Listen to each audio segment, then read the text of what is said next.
पृथ्वी के सभी जीवों के लिए जल एक बहुमूल्य संपदा है। इसके बिना जीवन की कल्पना नहीं की जा सकती है। पृथ्वी पर मौजूद कुल पानी का अधिकतर जल खारे पानी के रूप में समुद्र व महासागरों में उपस्थित है। कुछ प्रतिशत ही स्वच्छ व मीठे जल के रूप में उपलब्ध है। जल है तो कल है, या यूं ही नहीं कहा जाता है, और इसलिए जल का संरक्षण आवश्यक है। पृथ्वी पर सभी के जीवन के अस्तित्व के लिए पानी अनिवार्य है। हम खाना के बिना तो कुछ दिनों तक जिंदा रह सकते हैं, लेकिन पानी के बिना 3 दिन तक जिंदा रह सकते हैं। यदि हम जल संरक्षण को प्राथमिकता नहीं देंगे तो हमारे बच्चे और आने वाली पीढ़ी को जल की कमी का सामना करना पड़ेगा।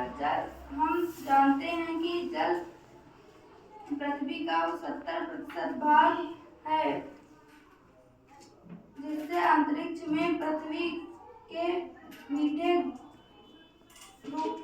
के रूप में उपस्थित है, ग्रह के रूप में दिखाई देती है। हालांकि पृथ्वी पर पानी प्रचुर मात्रा में है, लेकिन इसका अधिकांश भाग समुद्र में मौजूद है जो खारा है। इसलिए हमें पानी के लिए अन्य स्रोतों पर निर्भर रहना पड़ता है। लेकिन जैसे जैसे जल प्रदूषण बढ़ता जा रहा है, हमारे पास ताजे पानी की कमी होती जा रही है। इसलिए हम कह सकते हैं कि जल अनमोल है। एक सदी पहले मनुष्यों की जरूरतों को पूरा करने के लिए पर्याप्त था, लेकिन जैसे जैसे आबादी बढ़ी, मांग बढ़ी, जिसमें 25% लोगों के पास ताजा पानी भी नहीं पहुंच रहा। यदि जल प्रदूषण के साथ साथ जल के उपयोग की प्रवृत्तियां जारी रही तो जल्दी ही हमारे पास मीठे पानी का भंडार खत्म हो सकता है, जिससे हम साथ मृत्यु हो सकती है। यह स्पष्ट है कि भविष्य में हमें पानी की कमी का सामना करना होगा।